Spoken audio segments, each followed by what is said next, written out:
AT-6. The Navy called them SNJs. Single engine, I think 650 horsepower, as I recall. They were two-seaters, a front seat and a back seat. And the pilot, I sat in the front seat. When I was in training, I was in the back seat a period of time, but I could fly from either place. But I usually was in the front seat. And then when I was towing targets, the individual that operated the target sat in the back seat.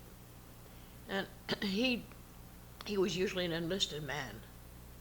And he would drop the target, and we'd pull that for 3 or 4 hours. And then we'd go low over the field, and he'd drop it on the field. Then I'd go in for landing. But we'd fly 3 and 4 hours almost every day. Now, talking about target practice, was that done locally in Texas, or did you Yeah. have to fly to a different destination? No, it was in Texas. If we were overland, it was camera guns. And if we go down to Matagorda Island over water, they'd shoot out with bullets. But of course, they didn't want bullets falling down on the ground to hurt people. But I did that. I towed targets, I guess probably 80% of my flying time. Then the rest I was flying VIPs around or moving planes from one place to another. But typically, even when you were moving planes, they were the AT-6? They were all single engine. I did fly a P-40. That was the largest plane I flew. And as I say, they were all single engine, and lots of them were old planes that were going to storage. So I picked them up in one place and take them to storage and leave them. And I could remember there was one time, I've forgotten where it was, I think Oklahoma somewhere. We had a pretty strong wind.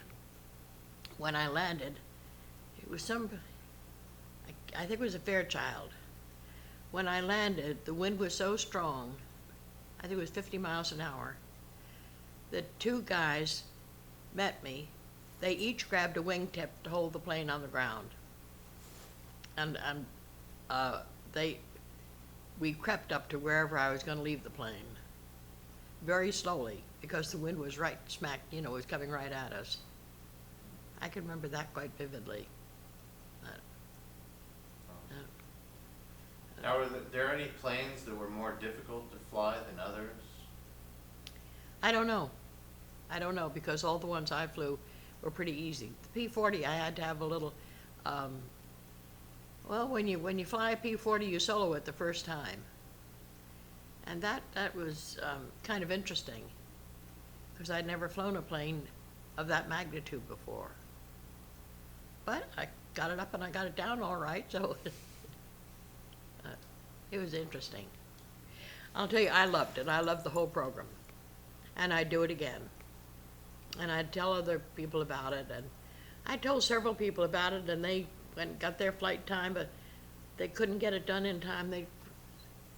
The program was over before they got into it, which was too bad.